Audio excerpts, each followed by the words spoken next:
Welcome, everyone, to another episode of Man's World Podcast, where we dive deep into modern masculinity and the ever evolving dynamics between men and women. I'm your host, Micaiah Tony, and today we've got a crucial topic lined up for you.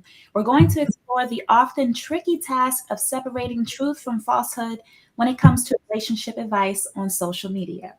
In a world where everyone seems to have an opinion and advice is just a scroll away, which can be a good and bad thing, how do you know what's worth taking to heart and what's better left behind? So, with our brothers Hussein, Jafar, and Mubarak, we will be unpacking this today with some real talk and practical tips. Let's get into it. We do have a video for you all, but we'll let the guys take it from here. Okay. Yeah, and real quick, just to let you guys know, there's tons of videos we could do this on. We have a couple examples today, but we're going to be doing more of this, hopefully, so that we can kind of touch on important topics and show you guys the things that you need to stay away from that is mixed in with some of the stuff that you may actually need to pay attention to. So let me share my screen real quick. And okay. And just to give a little context, this guy, he runs his YouTube page is Psych Hacks. He has good stuff if you want to listen to his stuff. You can get some good information from him. Sometimes he hits the nail on the head, and other times he strikes out. So this is one of the times where there's some good information in what he's saying, but overall the stuff that he's saying actually could be very dangerous if you follow it letter by letter. So I'll go ahead and play it. Let me know if you guys can hear this. This is Psych Hacks, Better Living Through Psychology. And the topic of today's short talk is the secret to a successful relationship. This is something that I learned about 15 years ago. The secret that I'm about to reveal was actually sparked by a quantum mechanics, which could be a woman, but doesn't have to be a woman. You understand? You're free to do what you want, Orion, but you should take care about what you go about wanting from a woman. And after hearing this explanation, it was like a light bulb went off above my head, and it inspired me to re-examine my approach to dating from a very different angle. And the angle was this. I listed out all the things that, up until that time, I had wanted to get from a romantic relationship. Things like someone who was my best friend, or who shared my intellectual passions, or who held similar interests, or who resonated with my core values, etc. I listed out all of the things, and I asked of each of these things one question, namely, could this need be satisfied in the context of any other relationship on the planet outside of a sexual relationship with a woman? And in the vast majority of cases, the answer to that question was yes. Yes, this particular need could be satisfied in a different kind of relationship. This could have been a professional relationship. So real quick, I want to stop as we go through just so we don't forget any of the points. So what he said is that his mentor told him, basically pay attention to the things that you're looking for in a partner, right? And what he did is, which is a practice we would encourage you to do as well, is list out the things that you're looking for in a partner, right? However, one of the things that he mentions is that he's saying that you should look for things in a partner that you can't possibly get from anybody else in the entire world, right? And one thing I didn't notice in the first time that I listened to us is that he keeps referring to it. He isolates relationship as sexual relationship. If your criteria for finding a spouse, finding a partner to be with is just sexual, then yeah, that's the only thing that you're going to be looking for in a relationship. And that's the only thing you're going to actually, quite frankly, get out of a relationship. So right here is an example of, yeah, what he's saying, like the method as far as like listing out what you're looking for, kind of like breaking down what you're looking for, what's important and what's not. That's actually a good practice. But to also follow his advice and then say, get rid of all the stuff that is outside of basically having sex with a woman, that's actually very bad advice. Yeah.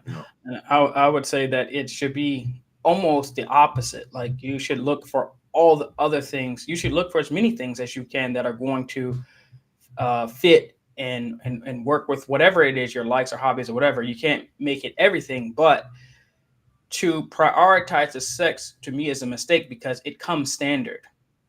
That's like saying, I want someone who has blood in their veins. that's going to come standard for the most part. If they don't, then yeah, there's a big problem. It's not that extreme, but yeah, the sex for the most part, probably 99.9999999% of relationships, that's going to come anyway. You're going to get that for free. If you have other things that a Well, woman, you should do it for free. yeah. It's gonna One of the things is, and we've been telling this to our viewers, is especially to the young men, is to look at relationships as from the act like you're an old man looking for a relationship. Act like you've been through this already. And we keep telling, we say this multiple times, that if you're going into a marriage or relationship and your priority is like sex, you're gonna fail. Most likely, you're gonna fail. You're gonna pick the wrong person. You're gonna have a hard time. And people that are mature in relationships, that have been in long marriages, that have been in long relationships, they know that sex is actually pretty low on the list of priorities, right? You don't like when you're young and you're just getting into the game. You're like, oh yeah, I need to, you have your hormonal needs and all that. But then a lot of times where you look back and we regret, yeah, I wish I would have looked at this. I wish I would have looked at that. I wish that, all these different things. So, he's missing the mark on that part. Let me share. With relatives, or a friendship with male buddies, or an acquaintanceship with activity partners, or even a moment of connection with a fellow human being. It could have been any of these things. And I made a decision right then and there that moving forward, if I could get a particular social or emotional need met outside of a sexual relationship with a woman, then I would get that social or emotional need met elsewhere. And as a result, I would only bring to a woman with whom I was interested in having a sexual relationship the needs and wants that I either could not or would not get satisfied in any other relationship I could possibly have with any other person on the planet. As you might expect, this... So just to clarify real quick, he's saying that he eliminated everything from his list that he can get from a relationship outside of, whether he's girlfriend, boyfriend, or husband, wife. He's eliminating everything out there. So if he needs friendship, if he needs companionship, if he needs a good conversation, if he needs whatever he needs, that if he could fulfill it somewhere else, he's going to fulfill it somewhere else and limit his criteria to the things that he can only fulfill through having a relationship with the opposite sex. Yeah. And so the mistake that he's making is that basically he's reducing the girl he's looking for to almost like a blow up doll or something. Really, if I can have a good conversation with anyone else, I don't need it, and I'm not going to have any interest in it with you. Okay, you can fulfill the physical aspect of this relationship, and anything else, I'm going to make sure that I can get it from elsewhere. Thinking from the woman's perspective, she's thinking this man literally wants nothing to do with me. I don't know very many women that are going to even be satisfied with that type of relationship, and we'll see. He's gonna tell on himself a little bit later, but no one's gonna be satisfied with that. You have something to say, Micaiah? Yeah, I just think that it's very detrimental starting off with a superficial foundation. You'll be lacking all of the emotional and intellectual depth that you need to secure a lasting, strong connection with, your partner. And like you brothers have said it already, just reducing it to that is not wise at all. And I would even go as far as to say some of the best conversations, the more wholesome conversations you're going to have is with a woman that you're close to, i.e. your wife or, primarily your wife. You're going to have those high level, in-depth conversations and those conversations be elite, because you can get from both angles, you know what I'm saying? You can get her perspective on a deeper level and she can get your perspective. So yeah. Mm-hmm. And when you're listening to this, and this is where I'll just mention this because the rest of pretty much what he says is trash. The idea of having a list of stuff that you're looking for in a partner, yes, do that. The idea of kind of like prioritizing what the most important things are in those lists yes, great idea. This is what you should do. We've already talked about this, about like making sure your criteria is realistic, like not having 20 different, must have, don't breaks. And like, you have to have something that's realistic and something that you prioritize for yourself. Everybody's priority is going to be different, right? So these are the two things that you should do. Make a list, prioritize it, look for those qualities. Okay. That's kind of like the framework he set up, but the rest of everything he said and how the result that he's getting, you'll see that is like, okay, no, he missed the mark. He missed it. It's almost like he figured out how to he figured out that in basketball, you have to dribble, right? You have to move around, and then you have to you had the goals to get it into the hoop. And he came out of court, dribbled, moved around, and then punted it to the stands. It's like, no, you missed it, dude. And I'll say this. I don't know if y'all agree with me on this point, but I think out of all whether they are the Red Pill, Men's Help, or these type of content creators, and this is one of the main reasons why we started to do this channel, is because out of everyone, I think if someone said, all right, listen, if you gave me one channel to listen to and don't listen to nobody else, it would be Psych Hacks. It would be him. If they said, okay, listen, who can break down and really sort out all the different dynamics and relationships and everything. If I had one guy, it would be Psych Hacks. I mean, he's better than everyone else to me. And still, he regularly just bombs out on a lot of stuff and gives advice that will literally leave you wrecked. And so I tell the guys all the time, man, this is why we have to do this, because it's like even the best guys are missing points. And I'm sure that we're not going to be perfect, but we have a level of insight into this stuff that's that really I have not seen anybody be able to cover all the aspects in a way that's going to be beneficial without missing the mark, how even our guy Orion has done. Yeah, so it's normal to make mistakes or have some errors or something like this, and we want to just point out to the audience where our background is. We're actually married men. We have success in the marriage space. This is a very important point to take, because this cannot be understated. We're coming at the situation from a position of experience. Now, I don't know if Psych Hacks is married. I don't know his background. I don't know his religious background. Some of the information that he gives will leave you wrecked in the long term. And this is why we want to make sure we kind of, make some corrections. But yeah, he's pretty solid. So. Yeah. I like him too. I enjoy his videos, but I mean, I thought what Jaffer said was so interesting, and I wanted to add to it. Like he said that he figured out you have to dribble and get the goal into the hoop.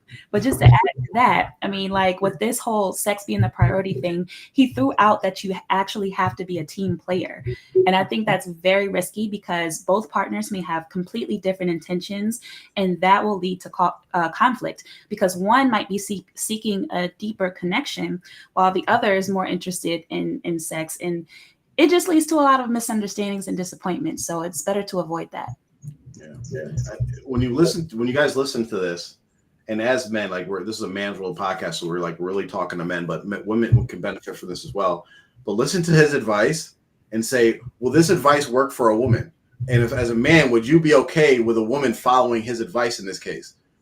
Everything that I can't fulfill for you, that you can get fulfilled somewhere else, go ahead and fulfill it somewhere else, and we're gonna have a successful relationship. Nah, he'd flip out. He'd lose his mind. What do you mean you're talking to another guy? You ain't talking to me. For emotional connection. Yeah, right. I felt like just laying around and cuddling and watching a movie or whatever, and that's not really your thing. So I got Bob over here to come in. Yeah. Oh man. All right, here we go. Dramatically simplified what I was looking for in a woman, from literally dozens and dozens of things to just 3 or 4 things.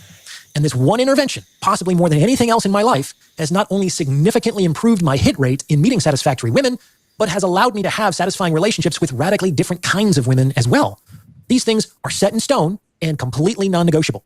But anything outside of these criteria is completely up for grabs. This allows... Yep. So So again, he's saying it's allowed him to have, multiple different successful relationships. Is that the end goal?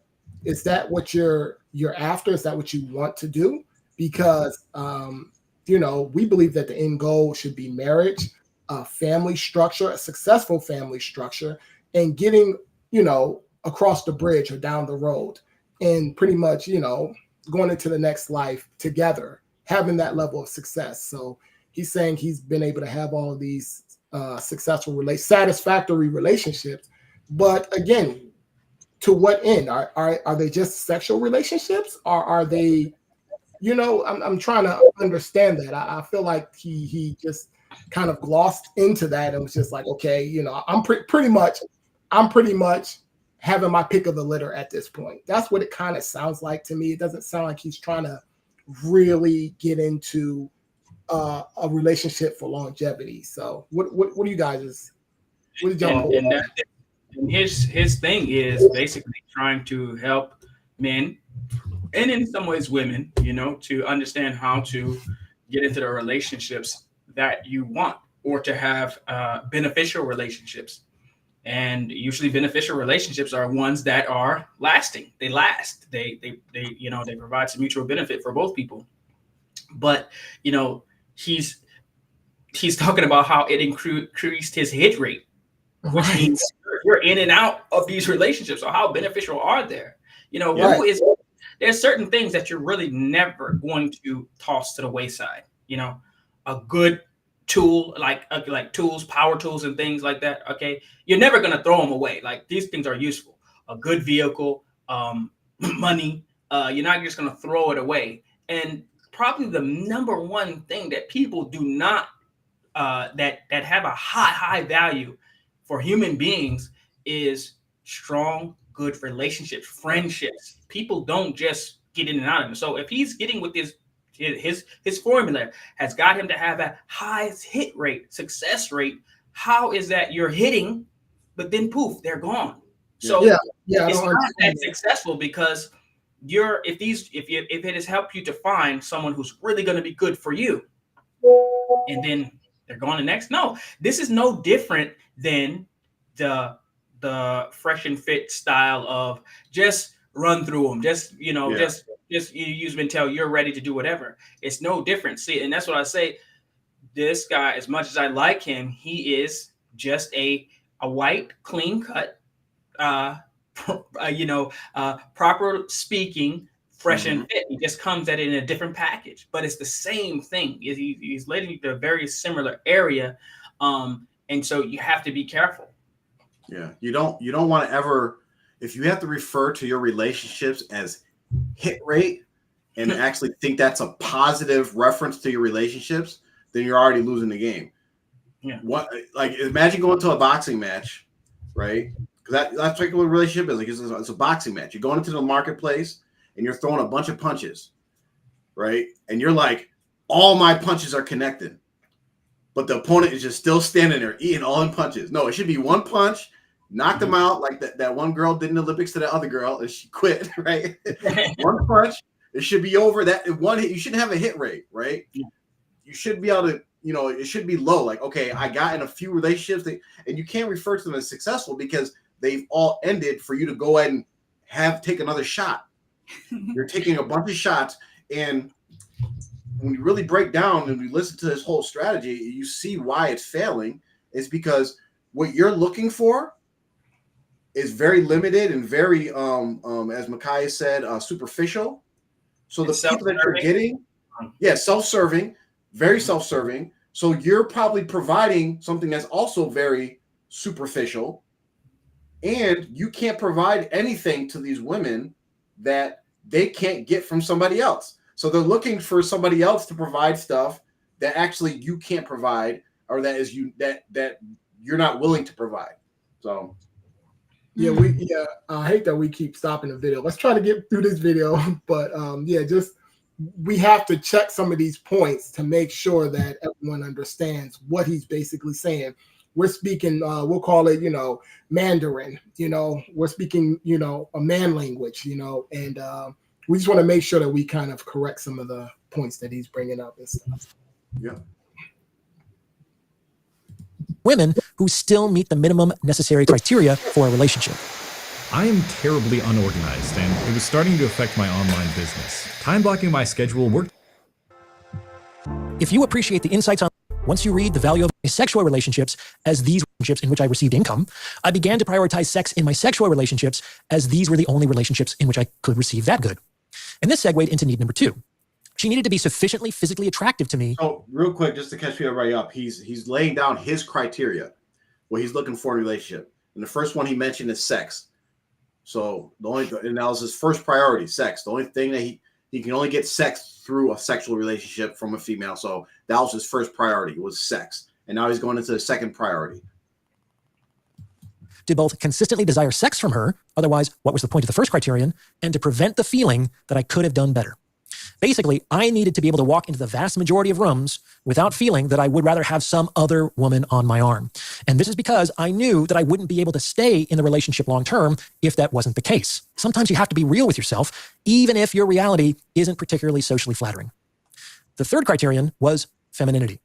That sweet softness that is particular to women with whom you're in an intimate relationship, as it would be inappropriate for even that same woman to really lean into that dimension of herself in, say, a purely professional or platonic relationship. Outside of escorts, which I had made a decision not to use, I reasoned that these 3 needs could not be satisfied outside of a sexual relationship with a woman. However, my experience with dating women had taught me that these 3 criteria were not enough. I had dated several very sexual, attractive, and feminine women who absolutely destroyed my peace of mind and quality of life. So the 4th and final criterion was that she be inoffensive, meaning that the woman didn't create any additional problems that would detract from the benefit that I would accrue from the satisfaction of the other 3 criteria. Women, inoffensiveness is the key to being selected for a long-term relationship with men. When I look over my life, the women with whom I've had... So I don't know if we need to share anymore. I think he covered his criteria. He starts explaining being inoffensive, what that means. Just a review so we can start talking about it is where did the screen go? He laid out his criteria. He said he first was 3 of them, 3 points he had for his criteria. Yeah. Sex. Well, yeah, he added the 4th after he realized it wasn't working. So the first one was sex. Second one was being attractive, or basically make him feel that he could not do any better. She had to be that attractive, that sexually attractive, that whenever he walked into a room, he felt that he couldn't do any better than the woman that he's with. And the third one was feminine, being feminine. And then he said he went through that with those 3 criteria. It wasn't working, right? These women that he was finding was causing all types of stress in his life and whatever. And so he added a 4th criteria, which was being inoffensive. Right, not to cause him any problems, not to cause him any stress. That was his 4 criteria. Okay, so now we will give him the credit. I think his 4th criteria, inoffensiveness. I think he's 100% spot on with that one. I mean, that is probably the number 1 thing. That should have been number 1 criteria, actually. Right. But you want to talk about something that's going to have the highest satisfaction and success rate for the man and the woman, is that inoffensiveness, especially for the woman, as long as she doesn't negate or nullify those other good and enjoyable things that she can bring by being offensive, which could fall into being rude, disrespectful, and all types of other things. But just inoffensive kind of captures it. He's spot on with that. We'll give him credit for that one. And then his point number 1, as far as sex, I mean, we'll give them that, because for most men, I think all men for the most part, they're going to at the very least expect that to be part of the relationship. So, but the other 2, well, if you look at his first 3 criteria, if you really break them down and look at the root of that, they're all related to sex. First one, clearly just point out, I want sex. Second one, I want someone that I want to have sex with. That's sex. Third one is I want someone who's feminine. What man doesn't want to have sex with a feminine woman? That's part of being attractive, as someone being feminine. We talked about this on the show, that a woman could look good. She could be a 10 looking, and if she acts like a man or has masculine qualities, she'll drop down to a 2 or 3. That's what the attractiveness is. So basically, just like you said, Mubarak, it should have been in reverse, work backwards. Inoffensiveness first. You feel what I'm saying? Because that's going to encapsulate all of the other 3. And no man wants to deal with a woman that is offensive or is creating problems, because just like you said, Jaffer, that's going to bring her from an 8 or a 9 all the way down to a 1 or a 2. Yeah, She's loud. Go ahead. I think that is so important, even as a woman, for younger women, because it's something that is so easy to miss. Like he said, the most beautiful and feminine woman literally destroyed his peace of mind and quality of life. Mm-hmm. And it's like we forget all about the part of being inoffensive. Nobody ever talks about that much. So I think it's just a really great reminder for women to be inoffensive as much as possible. That's going to get you the greatest success. And it's really that inoffensiveness, as they say, is really like it's sometimes it's personality wise. People have it. There's certain people that you deal with. They're just men and women. It's just like they're very inoffensive. Sometimes you have like some friends that are dudes that are like to the point where sometimes you might be, the type of guy who might have it. Somebody might be standing on their foot in a crowd and be like, "Yo, why ain't you saying nothing?" Like, probably me that much. I'm like, nah, you got to be like, to the point where they won't even like push the next person off of them. I'm not saying that men should be like that. I'm just saying that, and I'm not saying that, okay, women should just take abuse and stuff like that. No, it's like, but being inoffensive sometimes is personality wise, a person can be that way. But if it's not built into their personality, it's a skill. It's a skill that you have to work on and you have to be thinking about. And I always like try to relate it to customer service, or if you're working in a service industry where it's something that you work on to try to make sure that you're not going to offend the customer and offend the people that are going to be bringing you in the money or their goods and the benefits that you want. So the first thing is not to be inoffensive. You can't smell bad.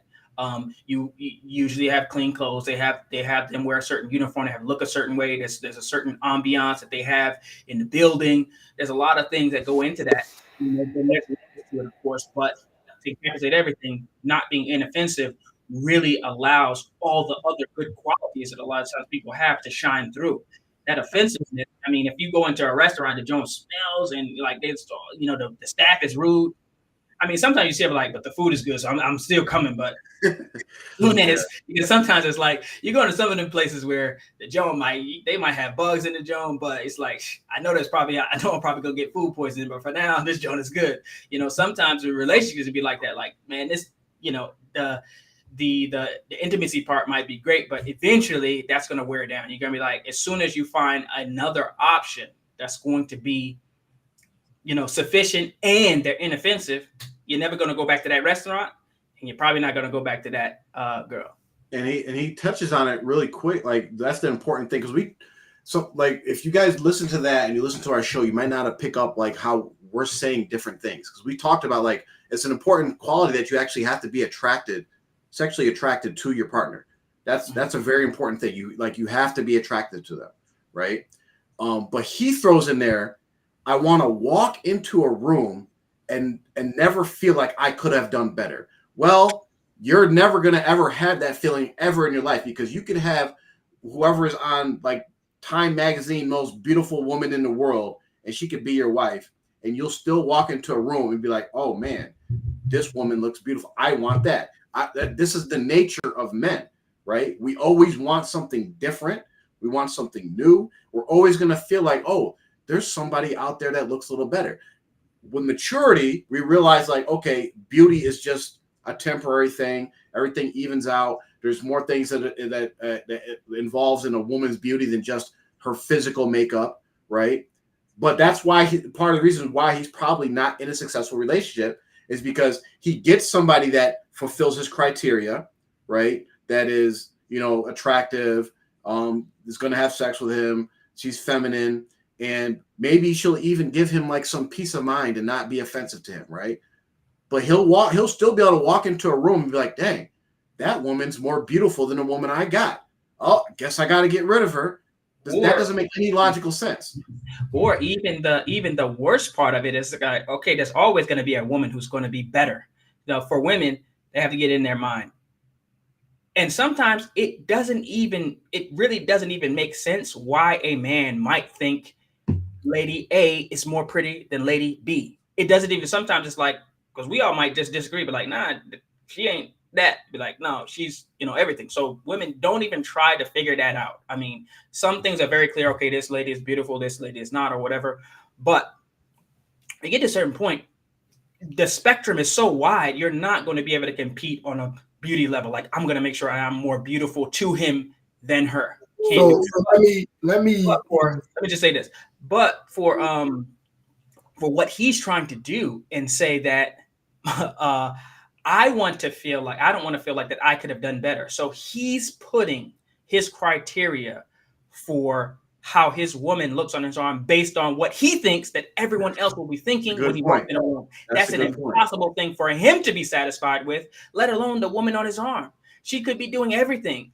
and literally someone who may not even know them, care about them, they'll never meet again. He has this feeling that, man, she's everything, but they don't think she's that so bye. That's that red pill ideology of like, you need someone on your, like a man, an alpha man needs someone that his friends are going to look at him and be like, oh, look what he has. Basically like arm candy. I need arm candy, which that's not, real. It's kind of like fake jewelry, like some jewelry it'd be totally fake, but it's like the prettiest, most eye-catching jewelry, and it'll like turn your ears green or something, And I would say this, just drop a nugget for the women here. When we're talking about beauty, with my experience, I mean, if a woman has a beautiful spirit, beautiful heart, and beautiful soul, these are the type of women.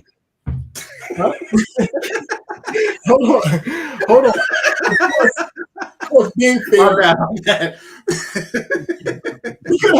She could have that, but being fair, she's just a decent woman, you know what I mean? She's, moderately in shape, but she has a beautiful heart, beautiful soul, beautiful spirit, beautiful mind. These are the type of women that men cherish for thousands of years. When it comes to beauty, like you'll see, like basically sometimes a woman, like I was talking about, a woman may look better than quote unquote your woman or something like that. But your woman has a beautiful heart, beautiful soul, beautiful mind, beautiful spirit. This is a way for a woman to be able to compete. Not necessarily saying she has to compete, but she's not worried about if this woman over here physically looks better. This woman could be trash over here and have a crazy mouth, sharp tongue, all these terrible characteristics. But this woman over here is beautiful inside and out, So just for the women, keep this stuff in mind, because a lot of times I see women, they just try to dress up. They play dress up versus actually, building this. They just dress up. Oh, let me hurry up. Basically I seen this, I seen this one woman in Dollar General the other day. She's out of shape, bigger. Her attitude's a little rough, but she has, I'm talking about 4 grades of construction makeup on, and hair is all done up, but her attitude is a little, off, and she's well beyond the threshold of obesity. I mean, it's like, come on, can we just, I'm saying that to say, work on the internal stuff and try to really develop your character as best as you can. It's going to be work. It's going to be very hard work, but work on that, because that's going to give you the staying power. And a man is going to respond to that. He is going to respond to that. Everybody ain't about to have no, this type of person on their hip or something like this. No. A man really typically just wants a good quality woman that he can feel safe and secure with what he wants to bring to the table. You feel what I'm saying? He's comfortable with this woman raising his children, all of these different things. She's going to look beautiful. Just make sure make sure the woman has a beautiful soul, beautiful heart, beautiful mind. Yeah. So, and I mean, even though we say this is a man's world channel, most of that content, I wouldn't even say most of our content is for men. It's for men and women. It's for both. I think, but as you can see, this is where the problem lies. If we can break it down a little bit, is where Psych Hacks, I think he's over 500,000 subscribers now. He probably will be at 1 million before, this, probably before 2025 ends, he'll be at 1 million subscribers. I mean, he's very good, but as you can see, and all the bigger channels now, they have started to put him, now he's on everybody's channel, he's everywhere. And it does two things. His kind of message that he's kind of getting across is the men are starting to see him as an authority and someone who has the wisdom to lead them in the right direction.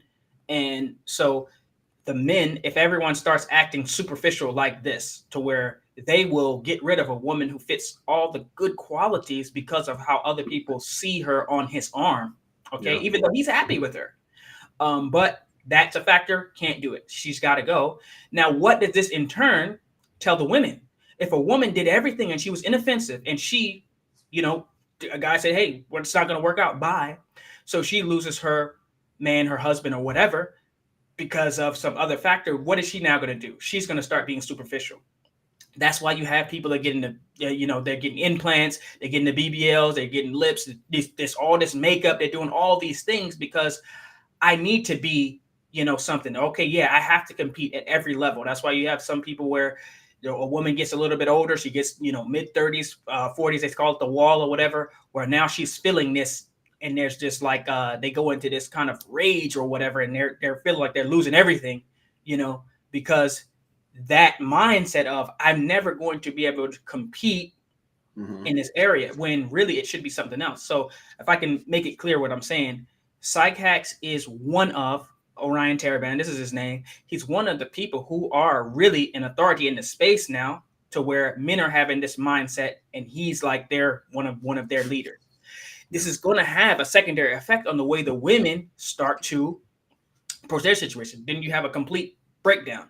The men are eventually not going to be happy. They're not going to be successful. The women are not going to be successful. And so it's just going to be a cycle where, that's where we come in to kind of clarify everything and to give you a better way to do it. He has some good things, but if you follow him blindly, as you say, if you just follow blindly, you will wind up in a disaster, man or woman. It's going to lead to a disaster.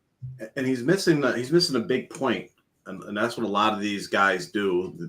Him, other red pill guys, or people that are saying they're not red pill but spouting the same ideology. What they're missing is they're talking about relationships. By definition, a relationship is engaged with another person, right? So if you're going to be going at a relationship, like Mubarak mentioned in the very beginning, that it's very like self-centered, selfish, right? If the things that you're looking for in a relationship are only concerned about like one side of it, it's not going to be successful because you're not thinking about the other side, right? It's okay to look for the things like what I want out of a relationship, but also know when you come up with that criteria, you come up with those points that you're looking for, also know what those points come with. So long story short, if you come with this very superficial list, right, which three quarters of his list was superficial, okay, you're going to get someone that's going to be superficial. So for instance, his criteria might work for someone who's like filthy rich. I literally just want a feminine eye candy who's never going to give me any problems, right? And you just look good. If you're rich and that's all you're looking for, then you're going to find a woman that I only want to be with this guy because he's rich. I really don't care if he's smart. I don't care if he's honest. I don't care if he cheats on me. I don't care about any of that. As long as he's rich, he gives me money, I'm going to be with him. So maybe after he does get 1 million subscribers and gets his money up, he'll find someone that fits that criteria, right? But again, know what you're going to get based off of your criteria. Know what the counter to that is. If you're looking for someone who's going to make all the men jealous and you're never going to feel like there's a more beautiful woman, know what that type of woman usually comes with, right? She's probably actually not going to come with being unoffensive, right? Or she's going to come with like guys hitting on her or her wanting to be in the social scene and just know what you're getting into. And she's going to come with that type of woman is going to come with the same type of ambition to where you're looking like, I want someone who's going to stand out in the crowd, right? So you have that mindset. Now she has that mindset. So she's going into this party, this room with you, but really she's looking at, oh, wow. So I'm with you, but he's richer than you and he's the life of the party. He's whatever woman like that he walks, not no offense to him, but once he gets to that level, and most likely we see who he looks like, right? he's gonna walk into the room and that woman's gonna immediately spot somebody else like, oh, I see better. Yeah. I see better immediately. So we have another video too that we're gonna cover real quick, and then I think we have about 5 minutes to discuss, and then we can take questions. Let me share it real quick. But before we move on from this, I don't know if there was anything left, but so just to try to clarify, he made his criteria based on eliminating all the things that he could get from someone else outside of the relationship, and then distill it down to where he has a very small range of things that he needs from her, and then he plugs those in and see who fits or whatever. I would say it really should be the opposite, where he should look at all the things, a man and a woman should look at all the things that you have an interest in, that are important to you, that you need fulfilled. And then you see if you can get someone that can fulfill as much of those as possible. That way you have lot less friction in your life, and you actually are getting more for bang for your buck. I mean, if you're going to have a relationship, but it's like he didn't mention whether or not she could cook, whether she was, could have children. I mean, this might be things that are not important to him, but whether the more things that you're able to do, and the more things that you're able to get out of the relationship, then the better the relationship will be, the stronger it will be, and the higher success rate you will have. It's like he's talking about his hit rate was high. It's like, okay, he's a hunter, he hit the target, but the deer or the animal just walked away. Like he went hunting, and it's like, okay, yeah, you hit it, but it was not guns. Yeah, it's like you hit it with a pillow or something. It's like it really didn't affect. It didn't have the desired effect. So basically, try to find the as many things that are important to you, and it might not be everything, but as many things that are important to you, and try to find those things that are compatible with the person you're in a relationship with. And that's the best way for success, not to exclude those things and try to distill it down. You're gonna wind up in a disaster. So that's my main point for that. That's why I saw the video. I was like, oh my goodness, this is disaster. We gotta do it. We gotta take it. There's gonna be probably more that we'll cover of his, because he's like 50%. He like Shaq from the free throw line. Yeah. But he has such a good like delivery, and he's Dr. Oriented. So people are like, oh yeah, he must be on point. It's just like there's niches, and there's certain genres of people that are going to connect, right? If you have the Fresh Fitz, you have the Andrew Tate, you have the different people that like it resonates with them, and so they're like, oh, okay, this is it. It all leads to wreckage, man. It all leads to wreckage.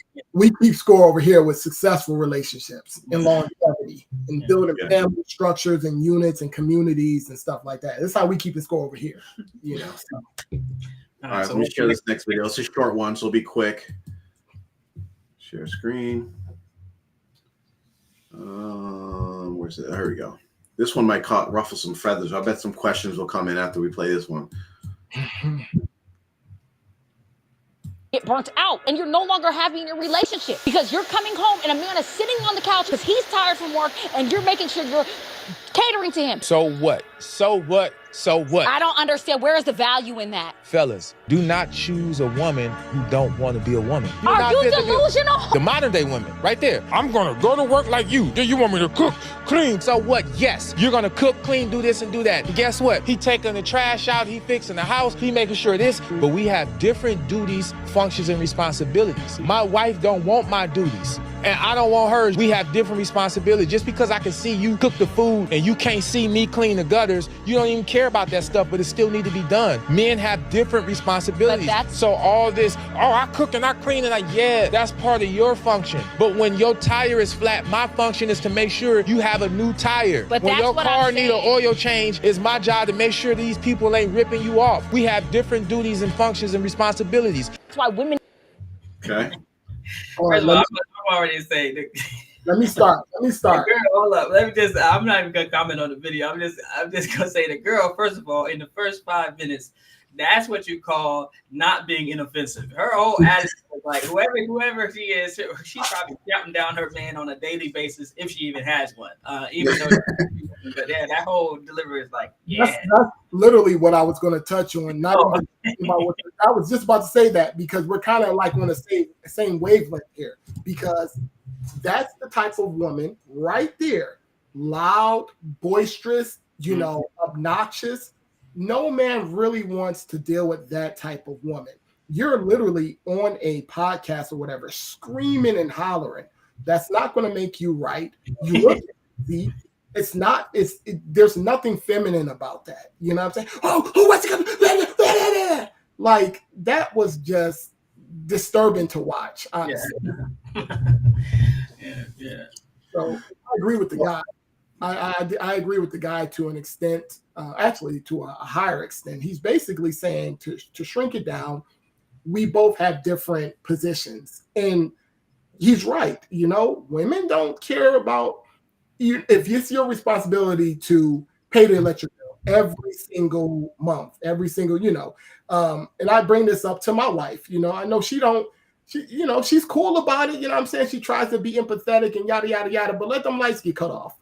Let those lights get cut off. She can be like, saying what's going on. We're in the dark. That's not her responsibility. It's my responsibility, and I've been saying it. Do your job. When you get into a relationship, to shrink it down, man, do your job. Women, do your job. Let's do the best that we can possibly do and not try to cross over into each other's lanes. I don't know about you, brothers. Actually, I can speak for y'all. I don't know about the rest of these men. I'm not trying to breastfeed a baby. I'm not interested in that. You know what I'm saying? So that's not my house. That's not my job. And we have different functions, and we need to appreciate each other's abilities and not be trying to transgress. But that type of woman, no, send her out back. I'm gonna push back a little bit on this one, because the guy's off the mark. In general, what he's saying about doing our jobs, yes, we do our jobs, and he kind of started going on the right track in the beginning, but maybe because it's clipped up, whatever, we didn't get the whole context of what he's saying. But he mentioned about the modern day woman, right? I need to go. I want to go to work and this and that. So, but when he started doing his comparison, he's off the mark, because what he essentially said is, I'm going to continue to do my job, and you do your job and part of my job, right? So, like, basically, so the woman going to work and helping out with the finances and all that, that's the man's job, right? Then he's basically saying, I also want her to come home and do her job. And then what he did to justify that is, I'm going to keep doing my job at the home too, by changing tires, cleaning the gutters, and all that. But you're still just doing your own job. You see what I'm saying? That's where he messed up. Where he should have went with that is, in my opinion, is where whenever this topic comes up, because this comes up a lot, and especially in the West with modern day relationships, where families are in situations where they become dependent on dual incomes and all that, right? Where he should have went is, why are you going to work? Just stay home and do your job, and I'll do my job as a man. But in a situation where you got the woman helping out financially, right? And this is a whole longer conversation. We'll have to have another show, but it depends on why that woman is actually going to work. If it's just like, okay, I want to go to work for my own self-fulfillment, I want things above and beyond what my husband can provide, right? Oh yeah, then you must continue to do your job, because this is on you. You wanted this. I was just about to say that, why a woman would go to work. Now, she's mandated to go to work, and it's necessary for her to go to work, then it's a different conversation. But a lot of times women just want a higher level of living or different experiences. And I would say to that, once again, if that's the direction you're going to be going, and if you want to do that, make sure that nothing drops off here. You understand what I'm saying? Nothing can drop off here at the household and at the house front, because this is a decision that you're deciding to make. No one's putting a gun to your head. The light and everything is going to still stay on. But you see a lot of women trying to go do this. And then when they go do this, they want to shirk their responsibilities at the home. So what the brother was saying is, don't get with a woman who doesn't want to be a woman. I agree with that 100%, because a woman wouldn't want to get with a man who doesn't want to be a man. You feel what I'm saying? So it goes both ways right there. So that's my take. Yeah. And so even if we look at your point, Jaffa, where you say, well, he's saying he's still just going to do his job, even though you're saying that she technically is doing some of his job by going and working or whatever. Mm-hmm. But still, even outside of that, he's still listing several things that are you know, maybe not everyday things, but there are things that the woman is never going to, well, I don't say never, but she's not really going to be comfortable at all crossing over into. Women are very comfortable, at least they want to think that, okay, yeah, I'll go out in the workforce and make money. They don't mind doing that. They're feeling some sort of control over the money, and it makes them feel, whatever. But when it comes to some of those hard things, climbing up on the roof and changing the gutters and fixing stuff and fixing the car and changing the tire and all that stuff, it's never been one time, I'm talking about not even one time in my whole life, that any woman, my mother, sisters, wives, nobody ever said when the tire got flat, oh, yeah, I got it. Everyone just sits there and like, yeah, okay, you and your dad are going to change this tire, but it's never, woman never raises their hand and goes and does. Matter of fact, I've never in my life seen a woman change a tire. I've never seen it. So there's certain things that there's never a crossover. So where he's coming from is that, and I agree, is that the man is always going to be, there's a noise outside, or whatever it might be. The man is always going to be called to do those things. So not wanting the woman thinking, okay, sometimes, you need to do some of these things that may look as traditionally for women. You know what I mean? I mean, I look at it like, if I have to cook, yeah, I'm like, I might be feeling some type of way, even though as much as people think I'm a chauvinist or whatever, I do cook sometimes. It's very rarely.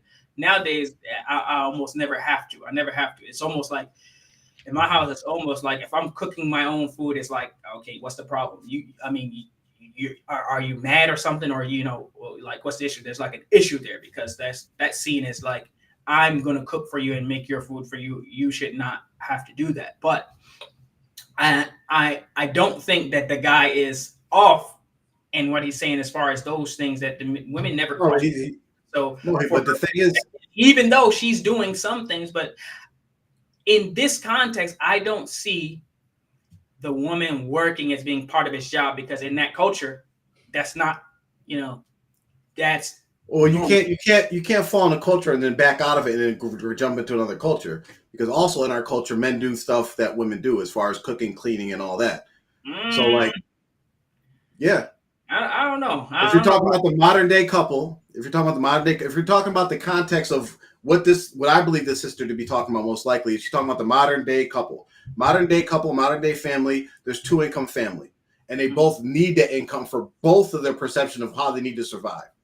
So in that context, the woman is helping out the man with her job. And that's why she's complaining, I'm helping you out with your job as far as the income goes. And I'm coming home and I'm seeing you sitting on the couch, and I still have to cook, clean, take care of all the kids and all the different things that traditional women are still responsible for. And then this man rebuts and says, no, you should still do it because I still change the tire. I still clean the gutters, which you would still have to do if the woman wasn't working. Yeah, that's the way she sees it as a woman, like I'm helping you with your job. And you're not helping me.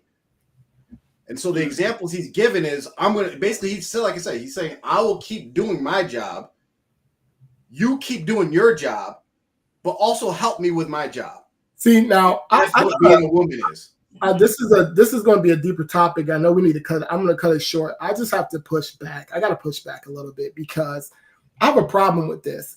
The reality of the fact of the matter is, if a woman trusted a man, if a woman truly trusted a man, they don't have to have this higher level of living or earning. A lot of times the woman puts the pressure on the man to try to hit that mark.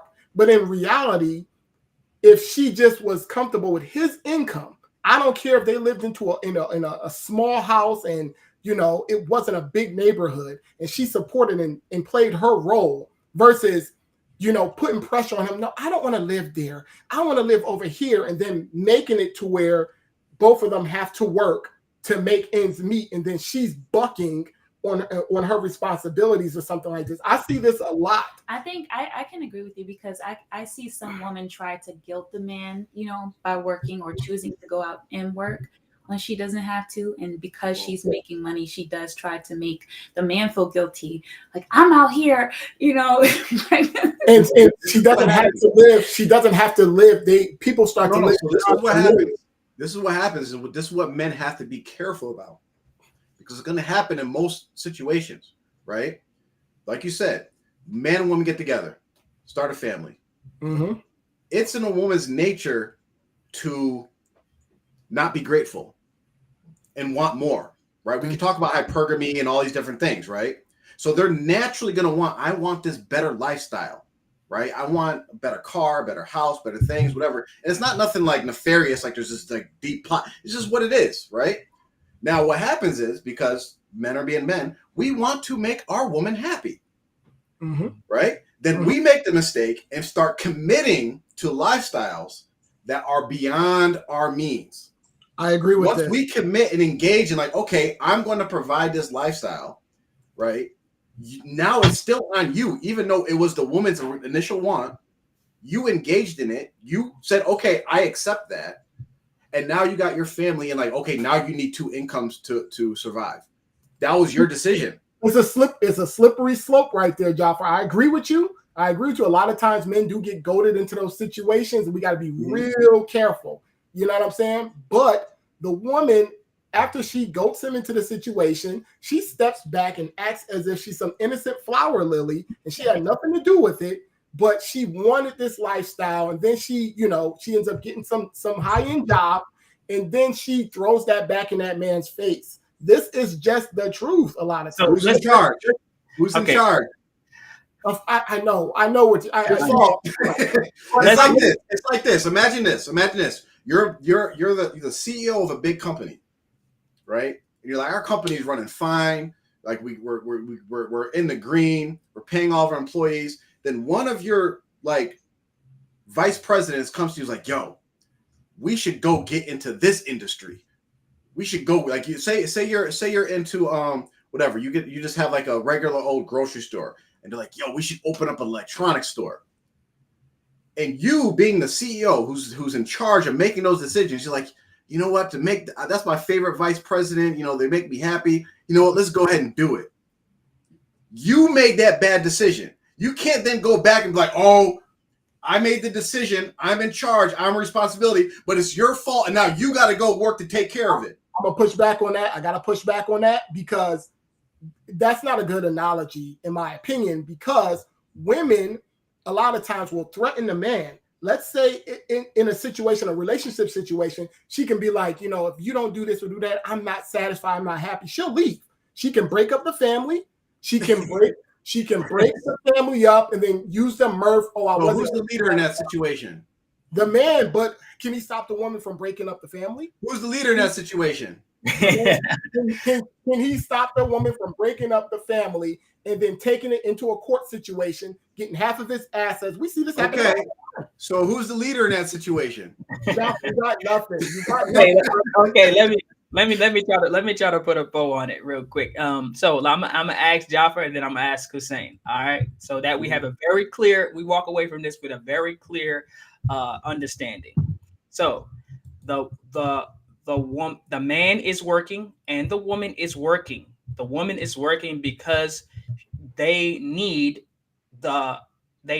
her income to cover the expenses for their general, daily living, their overall monthly budget. Her income is needed. It's not because she wants to, it's because it's needed. They're both working and they're both paying the bills. Jaffer, James Griffin, who should, on a daily basis, for instance, clean the house and do the cooking and the housekeeping or whatever. Okay, listen, they both work 9 to 5. Okay. Same income. Maybe, for instance, the man gets home at 5, the wife gets home at 7. Monday through Friday. The amount of work that is going in the house is going to be proportionate to who's most responsible for the thing that the man is responsible for. So if they're splitting, if the man's responsibility is to say the financial support of the house, and they're splitting that 50-50, and they need both their incomes to do that, then it should be proportionate for the household chores. She's helping him 50% on his responsibilities. He should help her 50% on her responsibilities.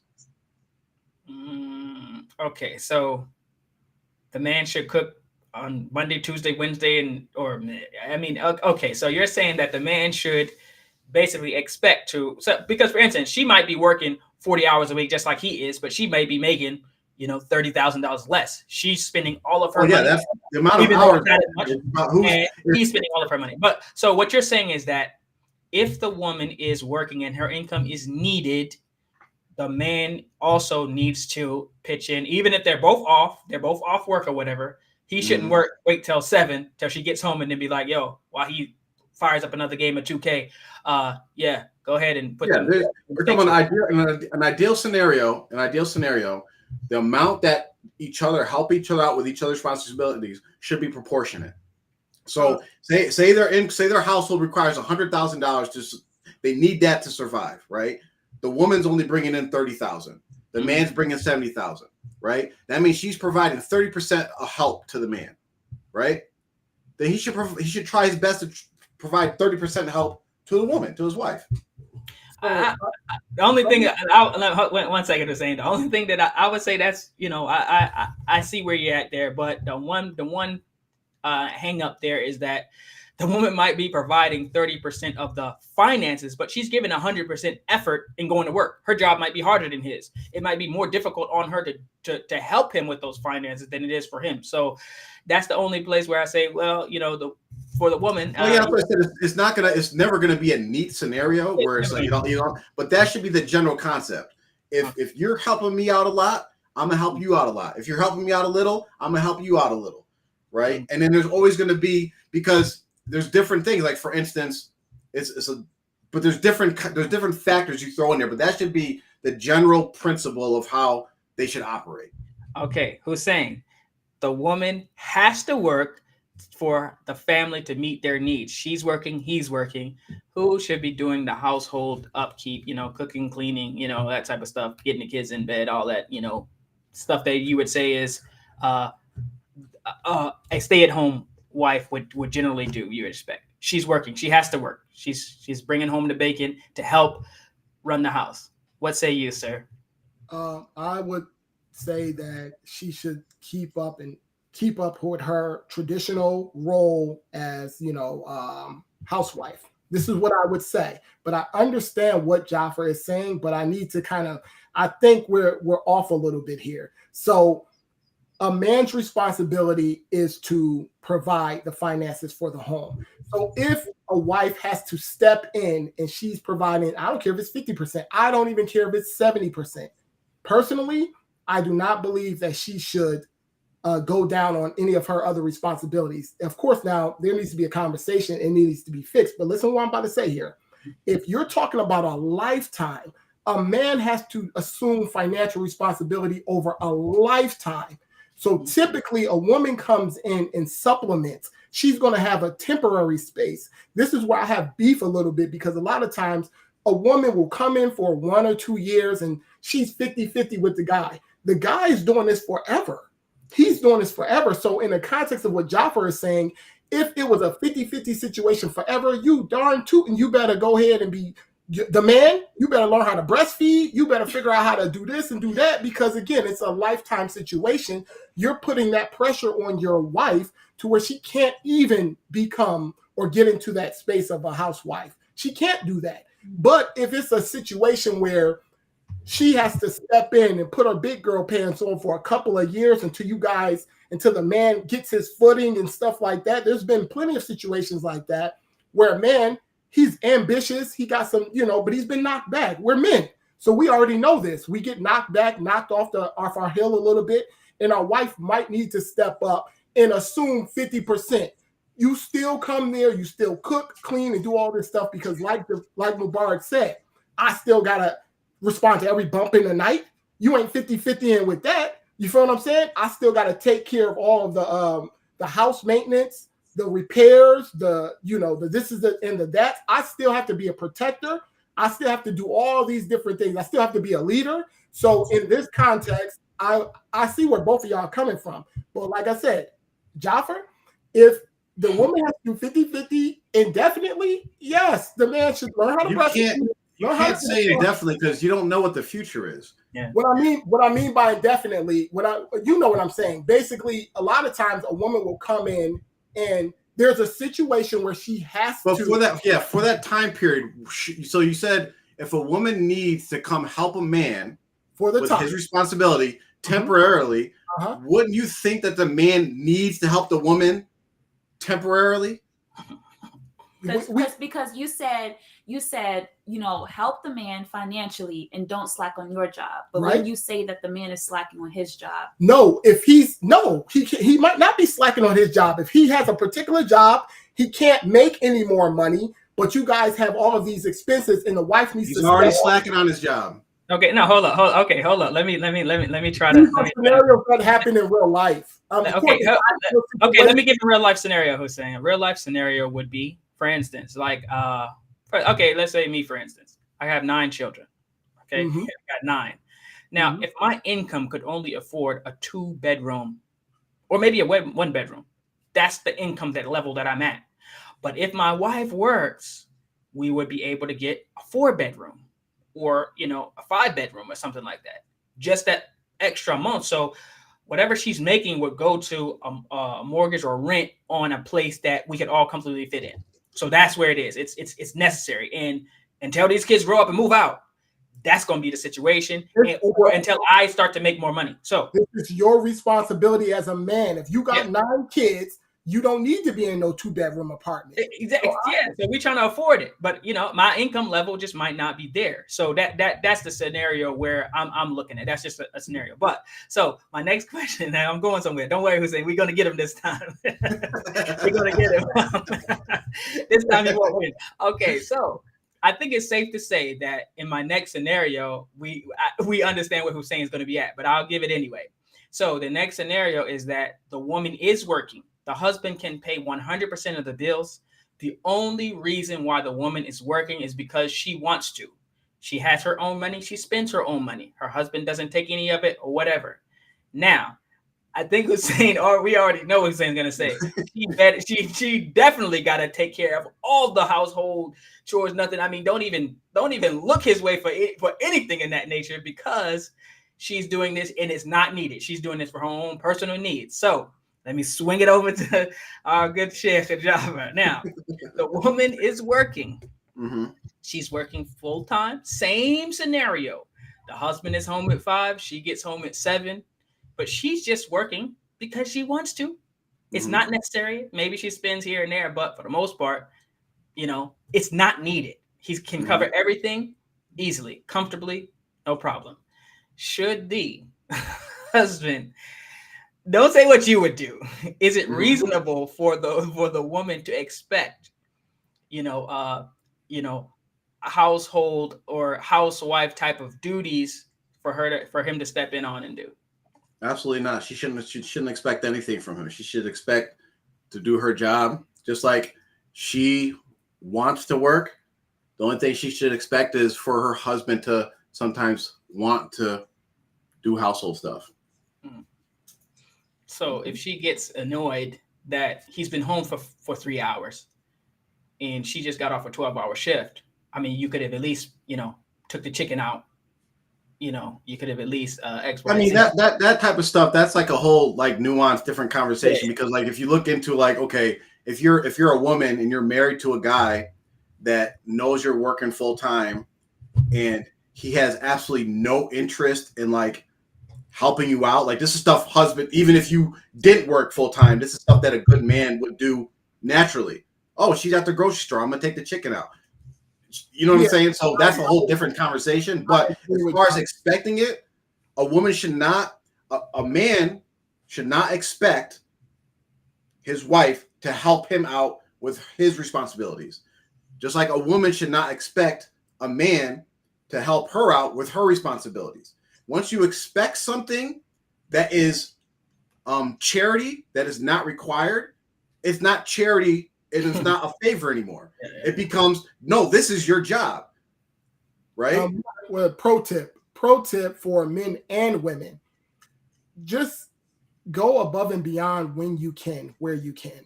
You know, try to strive to be exceptional if you are able to or capable. Like me, to give an example, I'll use me.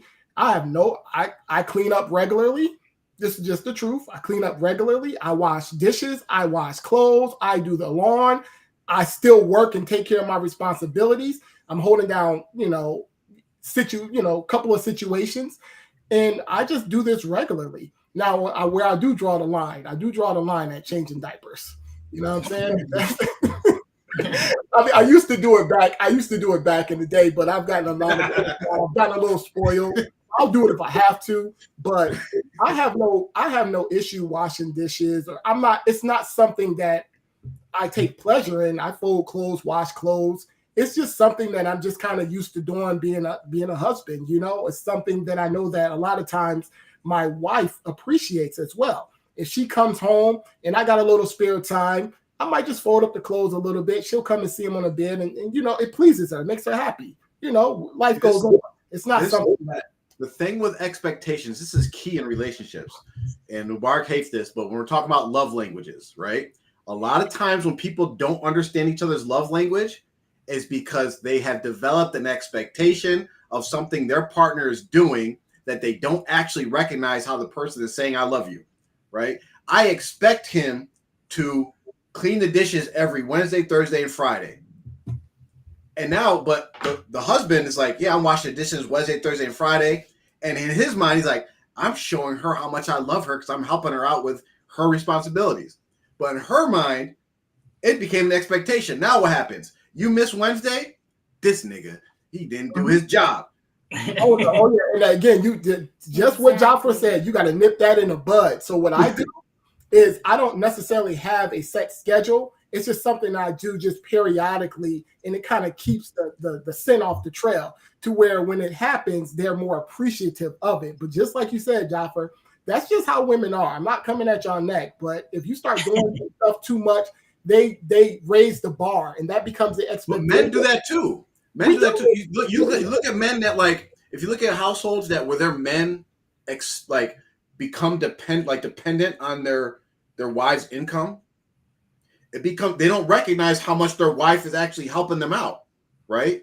And then they don't realize, and the wife could be doing all these different things, like, yeah, I'm actually going to work to help him out, and he's going to appreciate it, and he's going to love me more and all that. And the man is just like, yo, you need to pay your portion of the bills.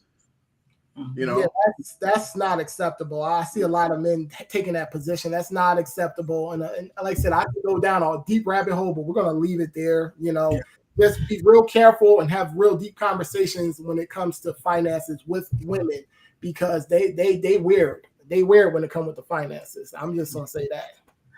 Yeah, I want to mention one thing, even though kind of because we tackled the Psych Hacks video today, and I think this was fun. I think we should cover more of those, some of these videos.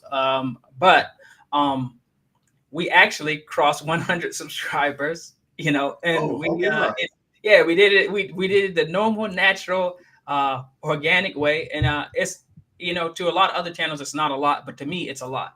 And because I feel like that everyone who subscribed to the channel, they just came across it. They saw, I don't think we've even mentioned like and subscribe even one time, you know what I mean? So we just come and doing our thing. And so this means that at least around 100 people have come across the channel one way or the other and thought that there was some benefit in something that we were saying.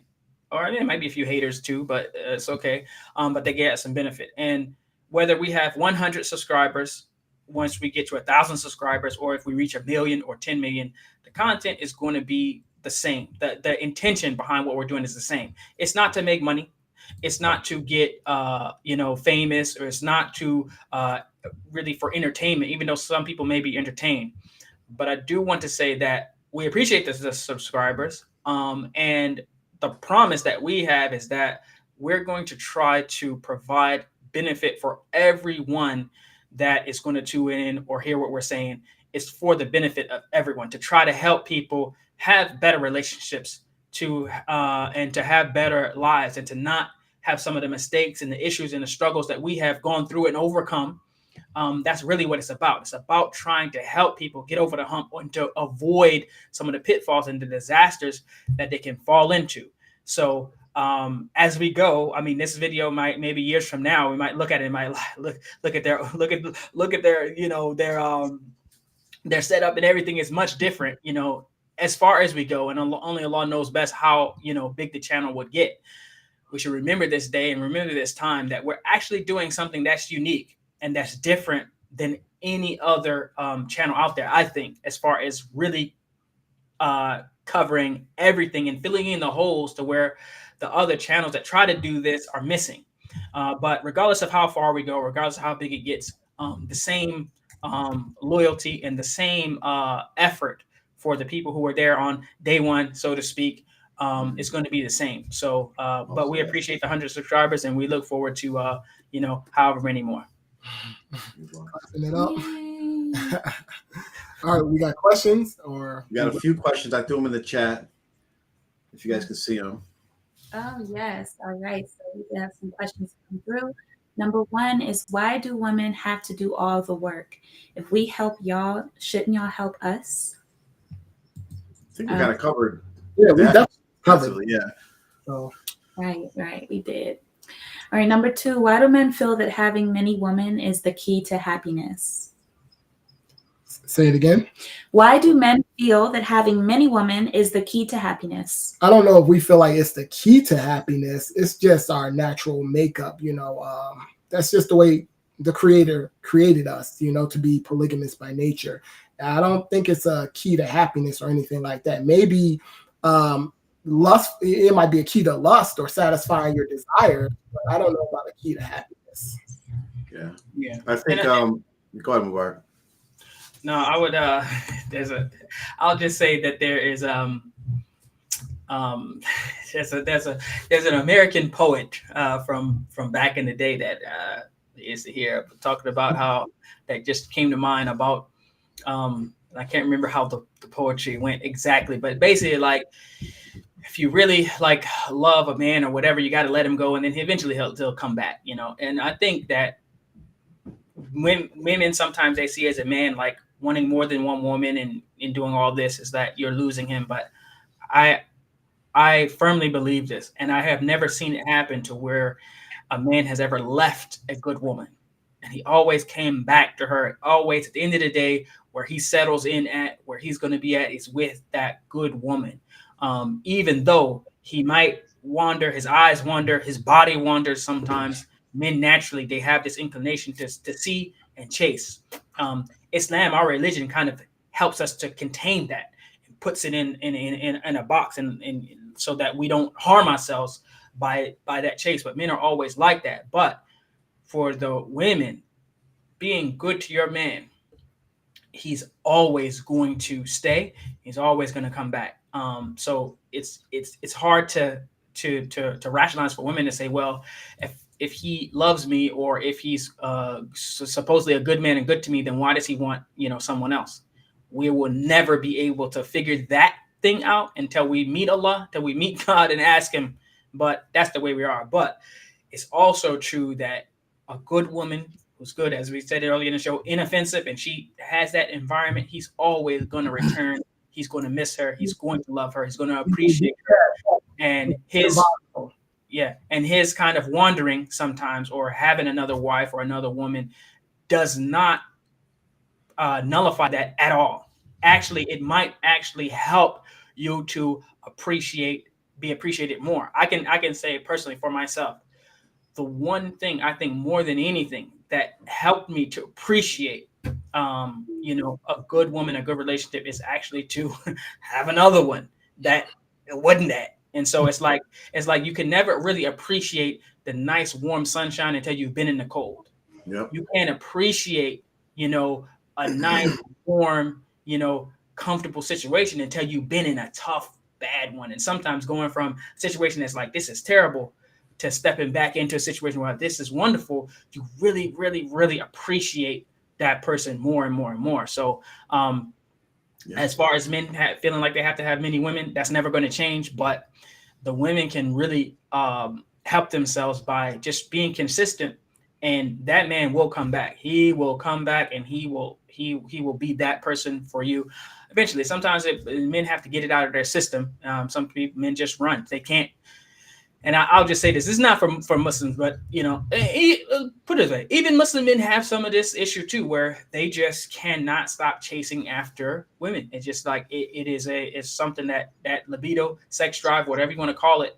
And if they can, a lot of times they will, and they really have to fight themselves to, you know, to not do it. But, you know, you can still you know, have a good man and a good relationship, even though men will be men.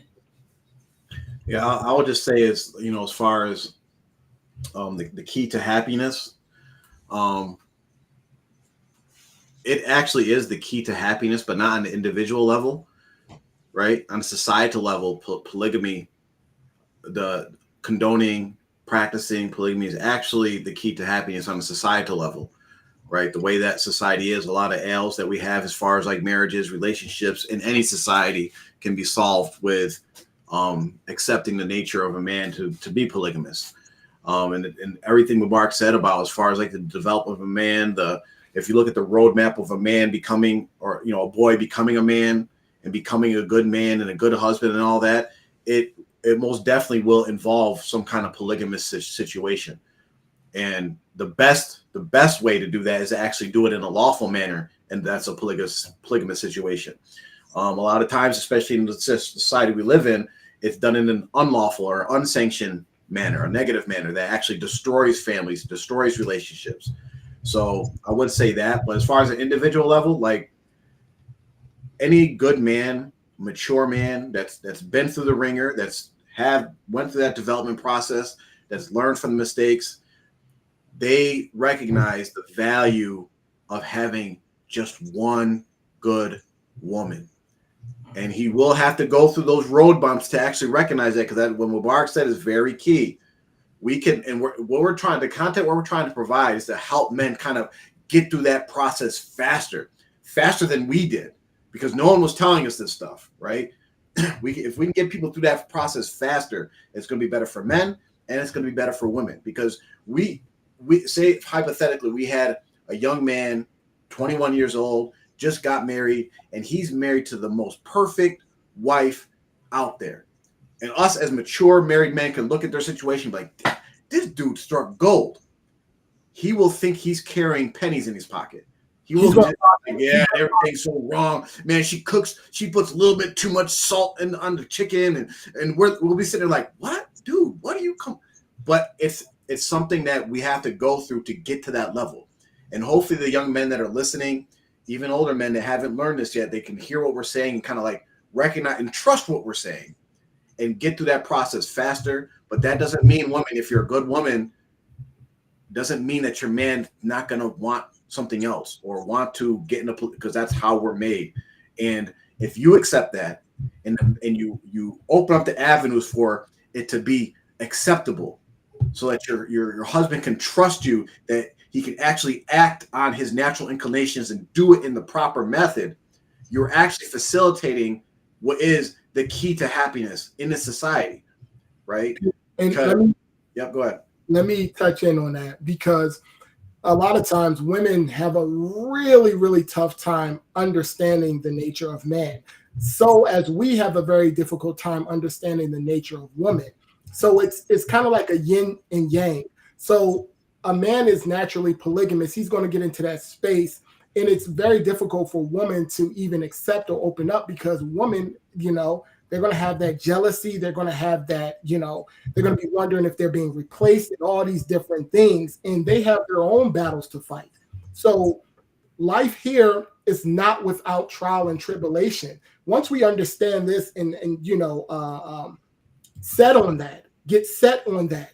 Okay, you're going to have trials and tribulations. There's going to be a struggle. This is the way of life. So woman, you're going to struggle in these polygamous situations, and you have to go through your process, just like they was just talking about the man going through his process.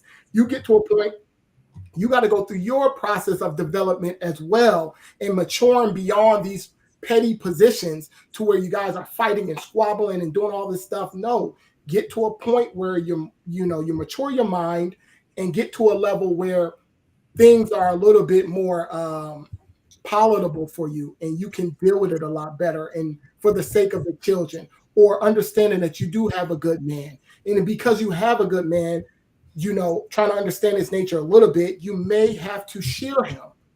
I know women don't like to hear this, don't want to hear this, but this is just the truth and this is just the reality. And we're not going to mince words. We're not going to sugarcoat nothing. It's going to be a struggle, but you got to get over that. And you got to battle yourself and fight your own demons. I always say that.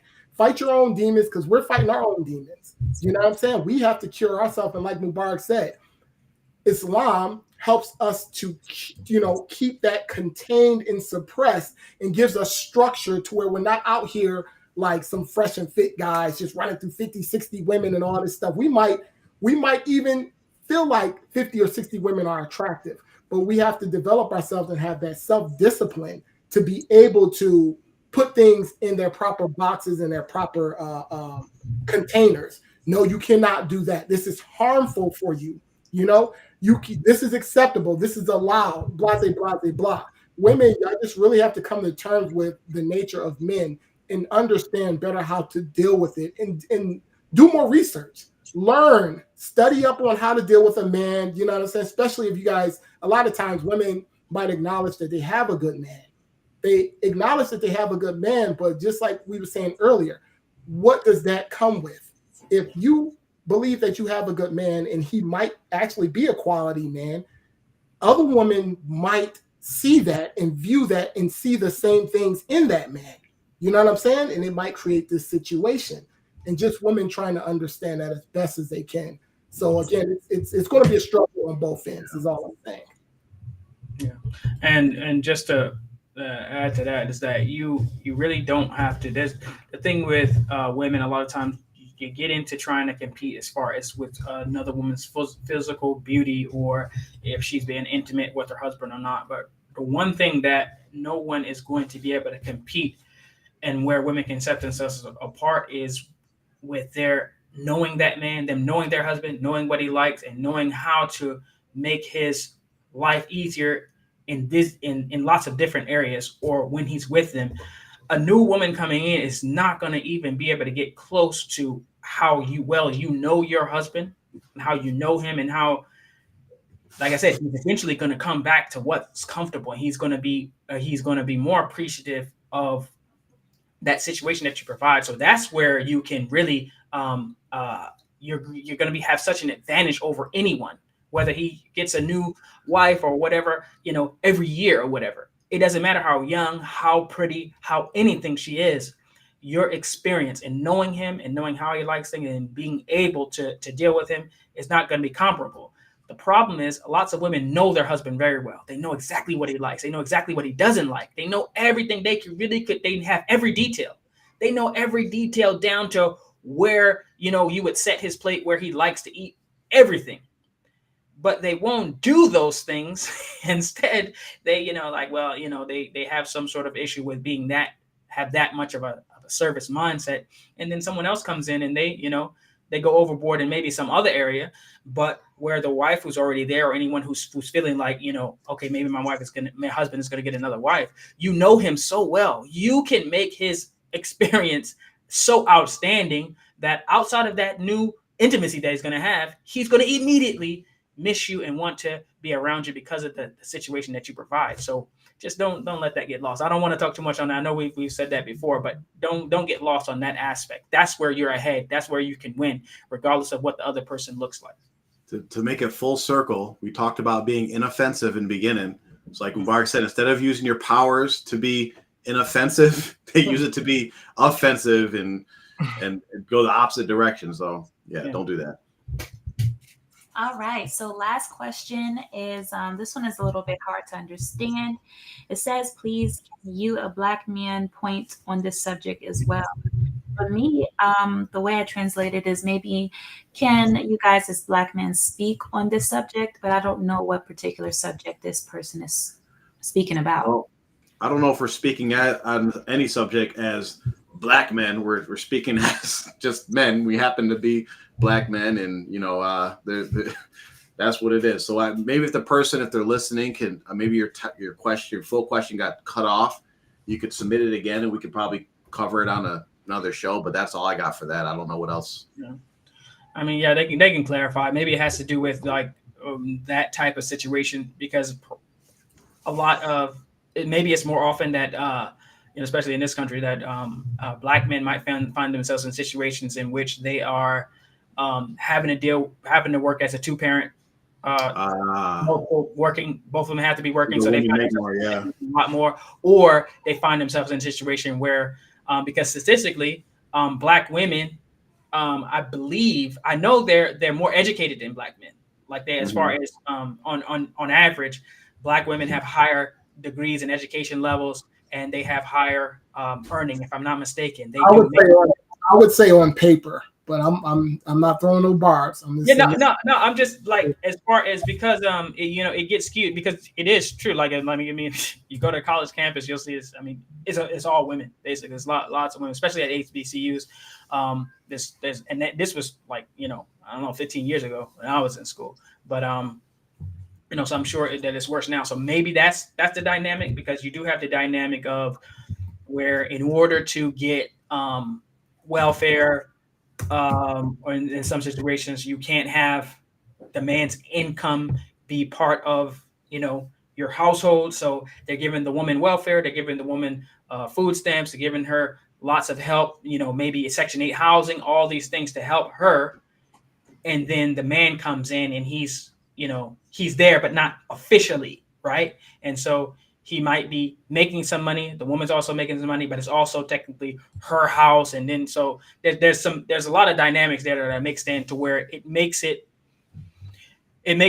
gender roles kind of difficult, because the woman is looking at it, well, forget man of the house, I'm the woman of the house. It is my house, and I'm the one who's everything is in my name. And even though you are making money, you can't even do it without me. So it's kind of like there's a battle there. But this is just my I'm just trying to foresee maybe what she may be talking about, and that whole dynamic is something that we just don't have time to cover, but we can deal with it in a later show. But that may be it.